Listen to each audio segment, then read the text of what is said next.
말씀 한 절입니다. 우리 함께 합독하겠습니다. 같이 읽습니다. 그러므로 주께서 친히 징조를 너희에게 주실 것이라. 보라, 처녀가 잉태하여 아들을 낳을 것이요 그의 이름을 임마누엘이라 하리라. 아멘. 이사야는 예수님이 태어나시기 700년 전에 활동하던 선지자입니다. 오늘 우리가 함께 읽은 이 구절은 크리스마스 때 많이 인용되고 있고 우리가 잘 알고 있는 그런 말씀이죠. 이사야는 구약 성경 가운데에서 오실 메시아에 대한 예언을 아마 가장 많이 담고 있는 책이라고 우리 알 수가 있습니다. 그런데 이사야에서는 가장 먼저 메시아에 대한 예언을 한 선지자는 아닙니다. 구약 성경 우리가 쭉 읽어보면 메시아에 대한 예언으로 가득 차 있습니다. 그리고 메시아에 대한 예언이 가장 처음 나오는 책은 당연히 창세기입니다. 우리 창세기 3장 15절 말씀을 가서 보면 창세기 3장 15절에 이런 말씀이 기록되어 있습니다. 같이 읽어봅니다. 내가 너로 여자와 원수가 되게 하고 내 후손도 여자의 후손과 원수가 되게 하리니 여자의 후손은 내 머리를 상하게 할 것이요 너는 그의 발꿈치를 상하게 할 것이니라 하시고. 자, 이게 언제 하나님께서 하신 말씀인데 언제 하신 말씀입니까? 에덴 동산에서 첫사람 아담과 하와가 하나님께서 먹지 말라고 하신 그 선과 악을 알게 하는 나무의 열매를 따먹게 되죠. 왜요? 뱀의 모습으로 온 그 사탄의 유혹을 받아서 그래서 사탄의 유혹에 빠져서 이제 그 하나님의 명령을 어기고 선악과의 열매를 따먹습니다. 그래서 하나님께서 그 이제 좀 이 뱀으로부터 시작해서 또 여자의 또 아담에게 하나님께 차례로 이렇게 하나님의 심판을 하는 말씀을 하나님께서 내리시죠. 그런데 그 가운데에서 먼저 이 뱀 사탄에게 하나님께서 좀 저주하시고 심판하시는 이 메시지가 이 창세기 3장 15절입니다. 여기에 이 내용은 사탄에게는 심판과 멸망의 메시지이지만 사탄의 유혹으로 죄와 죽음에 좀 종살이하게 된 사람에게는 구원과 소망의 메시지이기도 합니다. 그래서 우리가 이 창세기 3장 15절을 우리들이 원시 복음이다, 첫 복음이다 라고 말을 합니다. 영어로는 우리가 프로토 유앙겔리언이라고 우리가 부르죠. 아담과 하와가 범죄한 바로 그 순간부터 하나님께서는 이미 범죄한 사람들을 구원하시기 위한 하나님의 이 계획을 말씀하시고 구원자를 보내실 것을 약속해 주셨습니다. 죄에 빠진 우리들을 구원해 줄 이 구원자를 이 구절에서는 여자의 후손이라고 표현하고 있습니다. 영어로 the seed of woman이라고 이렇게 하고요. 복수가 아니라 단수로 쓰여져 있습니다. 이때부터 우리들은 우리를 죄와 죽음에서 구원해 줄 그 한 분의 구원자 메시아를 기다리게 된 것입니다. 여자의 후손. 모든 사람들이 이 땅에 태어나는 사람들은 다 여자의 몸을 통해서 태어나지 않습니까? 어머니를 통해서. 자, 그러면은 누구를 여자의 후손이라고 할 수 있을까요? 굉장히 좀 애매한 표현이죠. 아주 알쏭달쏭한 표현입니다. 또 특별히 좀 가부장 시대에 살던 사람들 가운데서는 다 아버지의 그 계보를 따라서 인정이 되던 그런 때에 여자의 후손이라는 표현은 좀 특이한 표현이 아닐 수 없습니다. 아마 이때부터 사람들은 한 여인이 임신하고 아기가 태어나게 되면 혹시 이 아기가 바로 그 하나님이 말씀하고 약속하신 여자의 후손은 아닐까라는 기대감에 차 있었을지도 모릅니다. 우리가 여러분들 아이들 그림책을 보시면은요, 웰스 와르도라는 책이 있어요. 혹시 여러분 아십니까? 아이들한테 보여준 적은 없으십니까? 그런데 그 어떤 그림이냐면 사실 숨은 그림 찾기라는 그런 이제 그림인데요. 이 마틴 핸포드라는 영국 일러스트레이터가 이 저자입니다.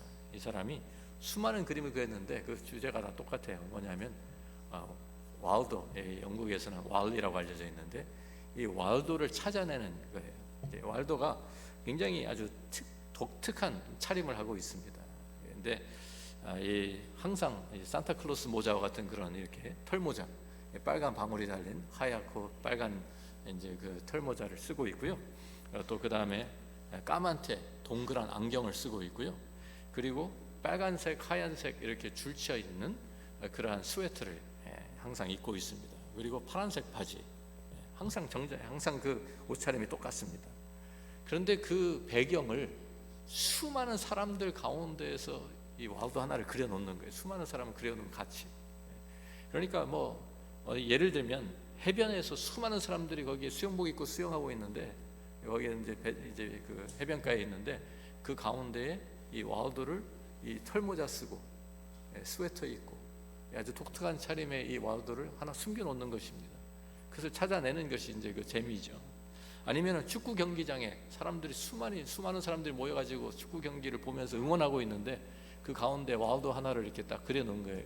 굉장히 아주 세심하게 딱 그려놔가지고 자세히 들여다보지 않으면 잘 몰라요.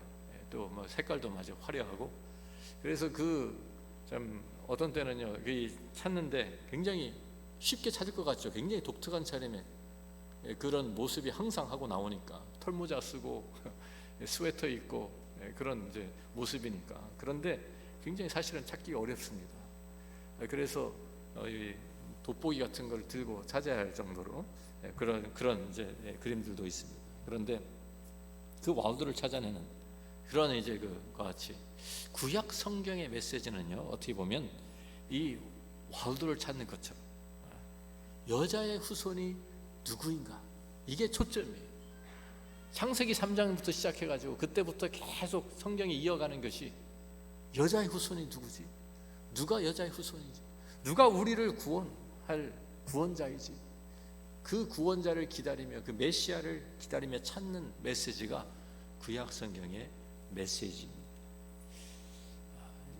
너무 퍼즐이 어려우면, 찾기가 어려우니까 힘드니까 힌트를 달라 그러죠, 우리들이. 그런 것처럼 예를 들어서 그 왈도 찾기 어려우면 도대체 왈도 어디 있는가 그러면은 아는 사람은 이쪽 오른쪽 이쪽 코너에 있어, 잘 찾아봐, 이렇게 범위를 확 좁혀주는 것처럼 하나님께서 우리들에게, 메시아를 기다리는 우리들에게, 계속해서 이제 기다리고 있는 우리들에게 하나님께서 새로운 힌트를, 새로운 계시를 통해서 점진적으로 하나님께서 이 계시를 우리에게 보여주셨잖아요. 선지자를 보내시면서 계속 우리들에게 여자의 후손이 누가 될 것인지 그 범위를 계속 좁혀 주셨습니다. 우리가 창세기만 우리가 쭉 보아도 하나님께서 이 메시아, 여자의 후손 누가 될 것인가, 이걸 우리에게 좁혀 주시는데, 하나님께서 아브라함을 부르시는 장면이 창세기 12장에 나오지 않습니까? 창세기 12장 우리가 한번 돌아가 보면 하나님께서 아브라함을 부르시면서 주신 그 약속 가운데 3절 말씀 우리 같이 읽어봅니다. 너를 축복하는 자에게는 내가 복을 내리고 너를 저주하는 자에게는 내가 저주하리니 땅의 모든 족속이 너로 말미암아 복을 얻을 것이라 하신지라. 땅의 모든 족속이 너로, 아브라함을 통해서 복을 얻게 될 것이다 라는 약속을 주셨어요. 그것이 구체적으로 어떻게 하나님이 하시겠다는 말씀은 없었습니다. 그런데 시간이 지나면서 아브라함에게 하나님께서 계속해서 어떻게 아브라함을 사용하실 것인지 말씀하십니다. 특별히 아브라함이 자기 아들 이삭을 하나님의 명령에 따라서 제단에 올려 바치려고 했을 때 하나님께서 그에게 다시 약속해 주신 내용이 창세기 22장 18절에 나옵니다. 자, 거기에 같이 읽어봅니다. 또 내 씨로 말미암아 천하 만민이 복을 받으리니 이는 내가 나의 말을 준행하였음이니라 하셨다 하니라. 내 씨로 말미암아, 아브라함의 씨, 여자의 후손, 그 여자의 씨라고 우리가 할 수가 있어요. 같은 단어가, 히브리어 단어가 쓰여지고 있습니다. 그것을 사용하셔서 하나님께서 내 씨로 말미암아, 아브라함의 씨로 말미암아 모든 사람이 너를 통해서 복을 얻을 것이다. 어떻게? 너의 씨로 말미암아 모든 사람이 복을 얻게 될 것이다. 여자의 후손은, 그래서 이제부터 이 여자의 씨는 아브라함의 씨구나 라고 우리가 알게 된 것입니다. 좁혀진 것이죠. 아무에게서나 태어나는 그가 이제 사람이 아니라 아브라함의 씨로 인정받을 수 있는 사람이 바로 여자의 후손, 여자의 씨, 우리의 구원자 메시아라고 우리들이 이해하게 된 것입니다. 아브라함에게는 아들들이 있었습니다. 우리가 잘 아는 이스마엘과 이삭, 또 그 외에도 다른 또 그두라를 통해서 어떤 아들들이 있었다고 성경에 기록되어 있죠. 자, 그런데 누굽니까? 그 많은 아들들 가운데서 오직 이삭을 통해서만 하나님께서 이 약속이 이루어지겠다고 하나님이 말씀하십니다. 이삭에게는 또 두 쌍둥이 아들이 있었습니다. 누굽니까? 에서와 야곱이었습니다. 쌍둥이 아들인데 하나님께서 그 가운데서 야곱을 선택하십니다. 그리고 야곱을 통해서 하나님의 그 약속, 하나님의 구원의 그 약속을 이루시겠다고 말씀하십니다. 창세기 28장에 보면 이제 야곱이 도망을 치죠. 아버지를 속이고 또 형을 속여서 그 축복을, 아버지 축복을 혼자 가로채고, 그리고서 좀 자기 목숨을 두려워해서 도망을 칩니다. 도망을 치는 가운데 꿈에 하나님께서 그에게 나타나십니다. 들에 돌을 베고 베개를 베고 자던 그에게 나타나셔서 하나님께서 약속해 주시는 내용이 창세기 28장 우리 나오는데 13절 14절 같이 읽어봅니다. 또 본즉 여호와께서 그 위에 서서 이르시되 나는 여호와니 너의 조부 아브라함의 하나님이요 이삭의 하나님이라. 내가 누워있는 땅을 내가 너와 내 자손에게 주리니 내 자손이 땅에 티끌같이 되어 내가 서쪽과 동쪽과 북쪽과 남쪽으로 퍼져 나갈지며 땅의 모든 족속이 너와 내 자손으로 말미암아 복을 받으리라. 땅의 모든 족속이, 아브라함이 하셨던 그 약속, 땅의 모든 민족이 너를 통해서 복을, 너로 말미암아 복을 받게 될 것이다. 이제 그것이 좁혀져서 이제 야곱에게 와서 야곱에게 너의 자손으로 말미암아 너의 씨로 말미암아 복을 받게 될 것이다 라고 말씀해 주신 것입니다. 자, 야곱에게는 12아들이 있었습니다. 12아들 중에 누가 가장 야곱에게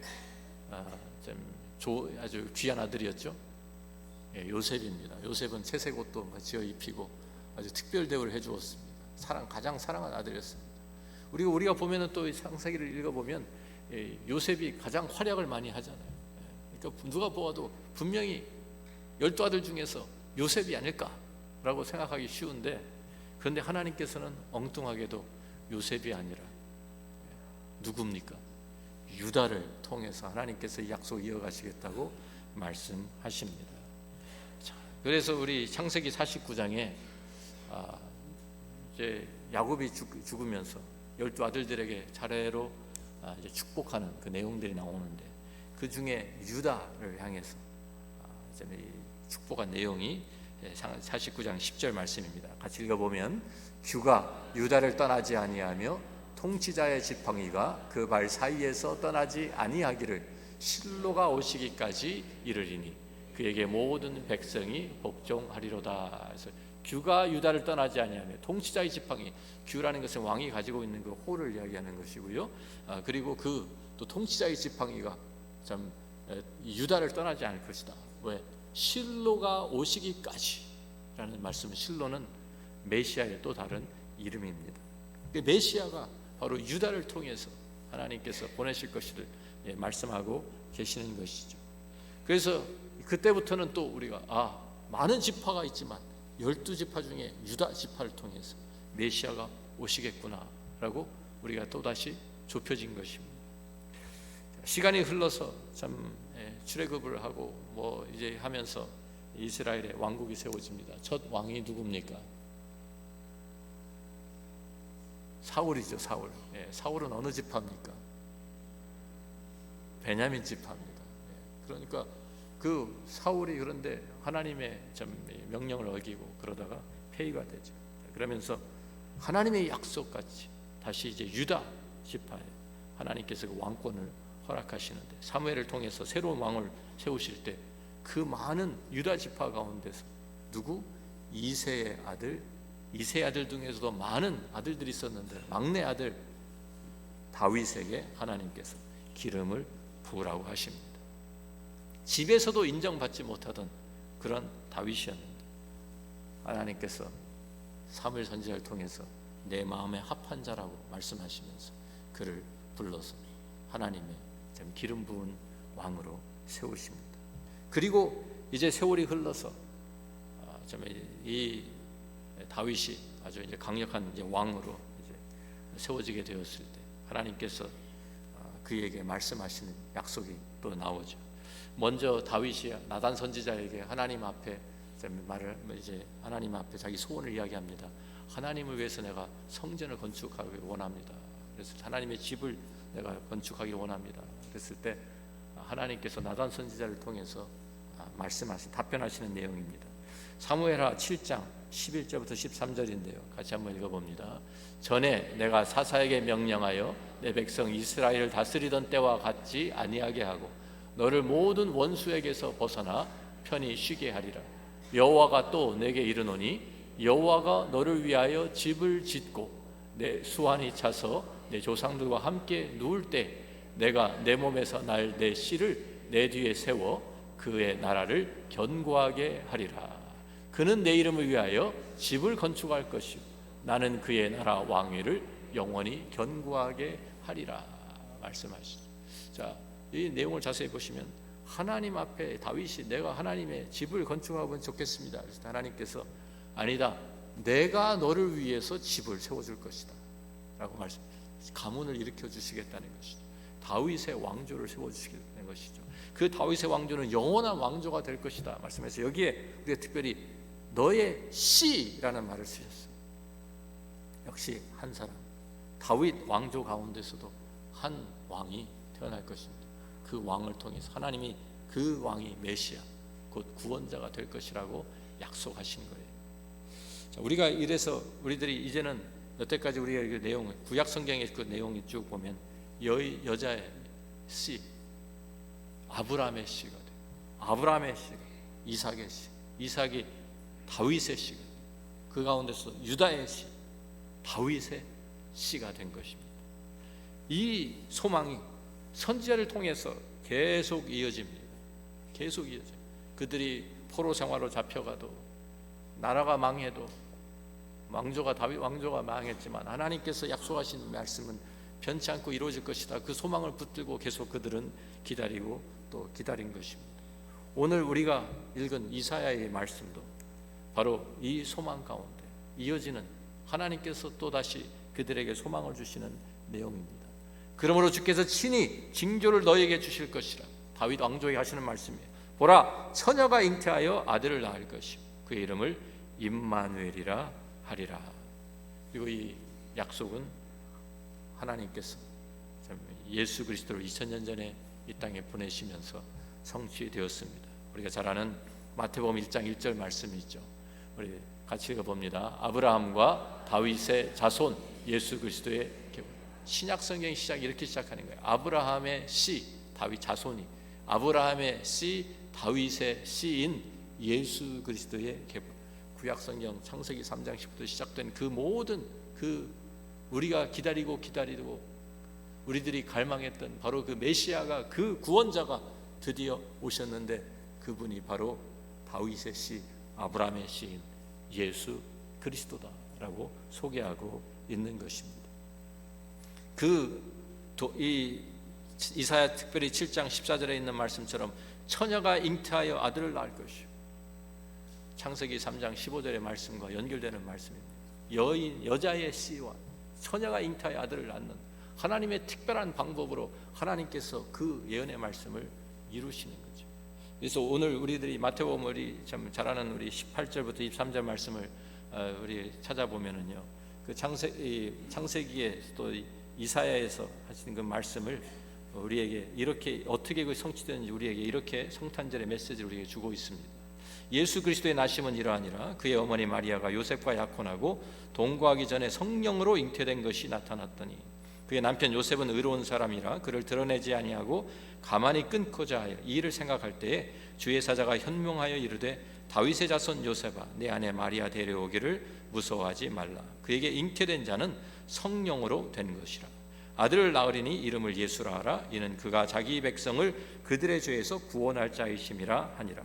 이 모든 일이 된 것은 주께서 선지자로 하신 말씀을 이루려 하심이니 이르시되 보라 처녀가 잉태하여 아들을 낳을 것이요 그의 이름은 임마누엘이라 하리라 하셨으니 이를 번역한즉 하나님이 우리와 함께 계시다 함이라. 하나님이 우리와 함께 계시다. 임마누엘이라는 그 이름의 뜻을 마태가 친절하게 풀어서 우리에게 설명해 주고 있습니다. 그런데 다르게 우리가 또 번역하면 우리와 함께 하시는 하나님 우리와 함께 하신다라고 번역할 수도 있고요. 또 임마누엘은 우리와 함께 하시는 하나님이시다라고 우리들이 번역할 수도 있습니다. 동정녀 탄생을 통해서 이사야 선지자의 예언이 성취되었음을 우리에게 보여주면서, 또한 창세기 3장 15절에 그 하나님이 약속하신 그 구원자 여인의 그 씨가 후손이 이 땅에 우리를 구원하시기 위해서 동정녀 탄생으로, 그러니까 이제는 말이 되잖아요. 처음에는 여인의 후손, 여자의 후손이 무엇이 어떤 의미인지 우리가 알 수가 없었는데 마태복음에서 동정녀 탄생을 통해서 이사야를 통해서 말씀하신 것이 그대로 이루어지면서 하나님께서 특별한 방법으로 우리의 예상을 뒤엎고 여자의 후손 태어나게 하셨다라고 말씀하고 있는 것입니다. 오늘 우리의 본문 말씀으로 우리가 돌아가서 보면 이사야 7장 14절에 그의 이름을, 아들을 낳았는데 그 이름을 임마누엘이라 하리라. 임마누엘이라는 이 말씀, 이 이름이 무엇을 뜻하죠? 이름은 우리의 아이덴티티를 우리에게 보여주는 것입니다. 이 이름을 가진 아이, 이 아이가 태어나는데, 처녀가 잉태한 아들을 낳는데 그 이름은 그의 그 아이덴티티는 바로 하나님이시다라고 이사야가 선언하고 있는 것입니다. 완전히 우리의 예상을 뒤엎고 우리를 찾아오신 구원자입니다. 왜냐하면 생각해 보십시오. 우리가 생각할 때는 구원자, 메시아, 온 인류를 구원할 그런 메시아라고 하면 하늘에서 구름을 타고 내려오든지 모든 영광과 모든 권세를 가지고 이 땅에 강림하시는 것입니다. 그게 세상 사람들이 가지고 있던, 또 유대인들이 가지고 있던 그런 메시아관이었어요. 그런데 성경은 또 예수님께서 이 땅에 오시면서 정반대로 하나님이신데 어린아이로 태어나신, 자, 우리 사람의 모습 가운데서 언제가 가장 좀 연약하고 취약한 상태일까요? 어머니 뱃속에 있을 때는 그래도 이렇게 보호를 받고 있는 것 같아요. 그런데 태어나는 순간 아무것도 할 수 없는 아이, 누가 돌봐주지 않으면 생존할 수 없는 그 어린아이의 모습으로 하나님이 태어나신다. 우리가 상상할 수도 없고 우리들이 예상할 수 없는 완전히 그러한 그림인 것입니다. 그런데 우리를 그러한 모습으로, 가장 사람의 모습 가운데서도 가장 연약하고 가장 취약한 모습으로 우리를 찾아오셨어요. 전능하신 하나님이 왜 가장 연약한 우리의 모습으로 찾아오셨을까? 가장 연약한 우리와 함께 하시기 위해서. 거룩하신 하나님이신데 하늘 보좌를 버리시고 왜 이 땅에, 우리가 잘 아는 대로 왜 말구육간에 태어나시는가요? 이 땅에 오시면서도 가장 좋은 가문, 가장 좋은 혈통 택해가지고 아주 권세 있는 그런 왕 중의 왕으로 오실 수도 있잖아요. 그런데 그렇게 하지 않으시고 가장 가난한 집, 모든 것을 가지고 계신 분이 가장 가난한 모습으로 태어나시고, 가장 거룩하신 그분이 사람도 아닌 말구유에 태어나신, 사람 취급도 받지 못하신 것이죠. 그 영광의 하나님이 멸시받는 모습으로 태어나신 거예요. 왜? 우리 멸시받는 우리들과 함께 하시기 위해서. 거룩하신 하나님이지만 죄인된 우리와 함께 하시기 위해서 죄인된 모습으로 우리를 찾아오신 것입니다. 이것을 이사야는 나중에 53장에서 역시 메시아에 대한 예언입니다만 53장 1절부터 우리 같이 읽어보겠습니다. 우리가 전한 것을 누가 믿었느냐? 여호와의 팔이 누구에게 나타났느냐? 그는 주 앞에서 자라나기를 연한 순 같고 마른 땅에서 나온 뿌리 같아서 곧 모양도 없고 풍채도 없은즉 우리가 보기에 흠모할 만한 아름다운 것이 없도다.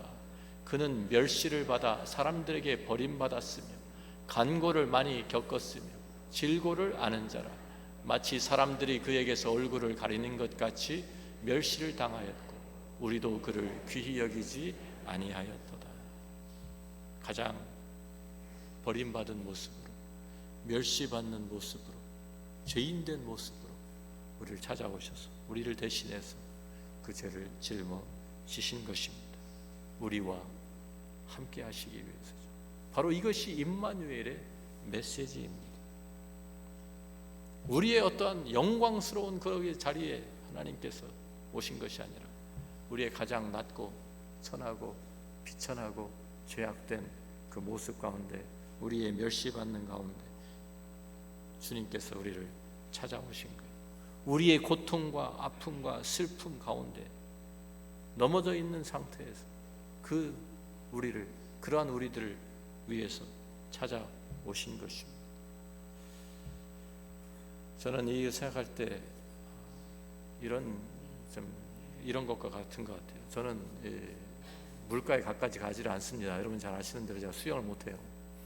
그래서 물에 빠지면은 저는 가망성이 없기 때문에 수영 못하는 사람이 물에 빠졌어요. 제가 물에 빠졌어요. 제가 몇 번인 제가 물에 빠진 적이 한 3번 정도 되는데 그때마다 이제 저를 구해줘가지고 제가 지금 살아 있습니다만, 자, 물에 빠졌을 때 어떻게 구원하는 사람이 어떻게 합니까? 물에 빠진 사람 구해내려면 어떻게 해야 돼요? 그냥 멀리서 자, 내가 가르쳐 줄 테니까 지금부터 내가 하라는 대로 잘 해봐. 오른손을 들어서 휙, 왼손을 들어서 휙, 숨도 한번 쉬고. 그래서 거기에서 수영 배워가지고 나오라 하면 나올 수 있는 사람이 누가 있겠습니까? 아무도 없죠. 물에 빠져서 지금 물에서 허부적 되고 있는 사람한테는 어떻게 해야 됩니까? 뛰어 들어가야 돼서 그 사람을 끌고 그 자리에서부터 끌고 인도해 나오는 것입니다. 그게 구원의 방법이에요. 하나님께서 정확하게 그렇게 하신 거예요.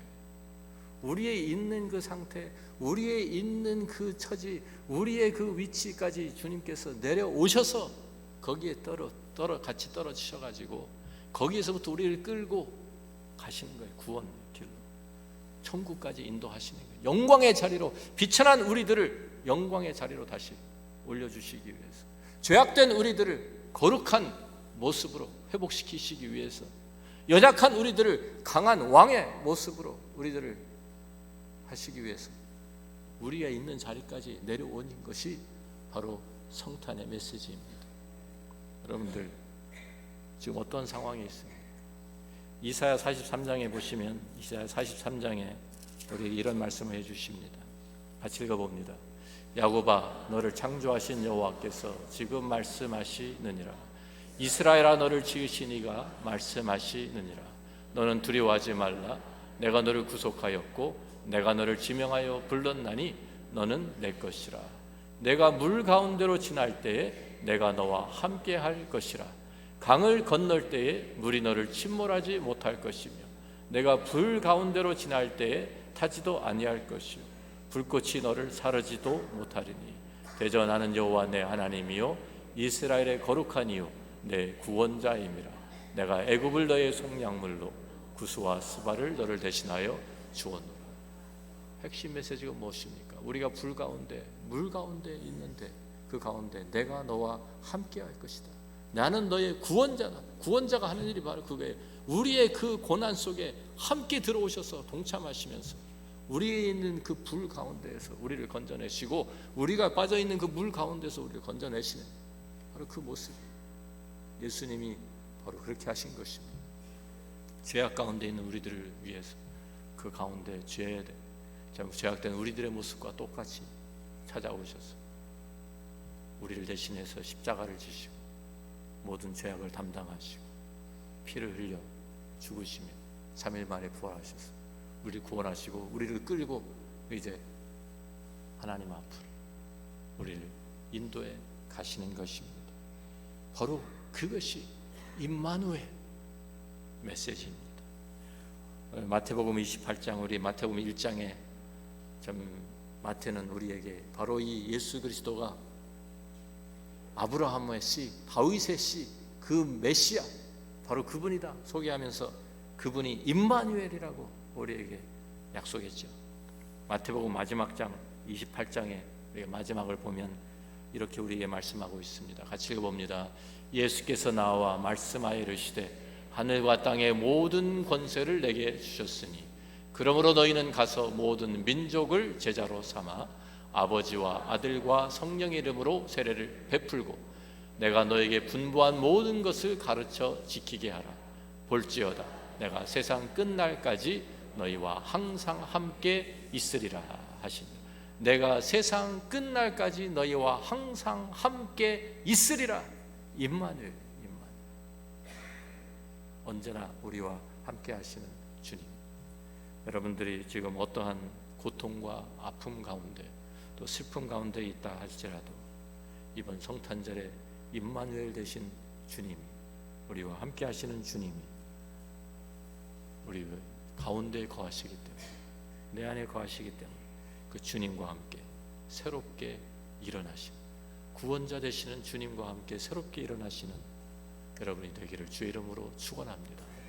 아직도 임마누엘 주님을 알지 못하고 계시는 분이 계시다고 하면 이번 성탄절에 우리의 임마누엘 되시는 예수님을 여러분의 마음에 영접하시는, 그래서 새로운 생명을 부여받으시는 여러분이 될 수 있기를 주의 이름으로 축원합니다. 같이 기도합니다.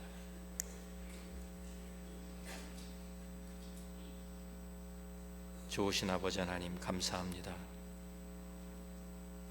이 구원의 역사가 어쩌다가 우연히 일어난 것이 아니라 하나님께서 오랫동안 계획하시고 준비하셔서 때가 되었을 때 여자의 몸을 통해서 여자의 씨 메시아를 우리에게 보내주심을 감사합니다. 우리의 참 가장 연약한 모습으로 전능하신 하나님이 찾아오신 것 너무나도 감사합니다. 죄악된 우리들을 구원하시기 위해서 그 거룩하신 하나님이 천국 보좌를 버리시고 이 땅에 말구육간에 태어나신 것을 너무나도 감사합니다. 영광의 하나님께서 멸시받는 우리의 모습으로 우리를 섬기기 위해서 오신 것 감사드립니다. 오늘 우리들이 그 주님과 함께 새롭게 일어나는, 그래서 이제는 우리의 이 죄악을 벗어나서 주님과 함께 승리하며 천성을 향해 한 걸음 한 걸음 주님과 동행하는 임마누엘 주님과 함께 동행하는 주의 백성들 되게 하여 주옵소서. 복된 성탄절이 되게 하여 주옵소서. 예수님 귀하신 이름으로 기도합니다. 다 함께 일어나셔서 찬송가 105장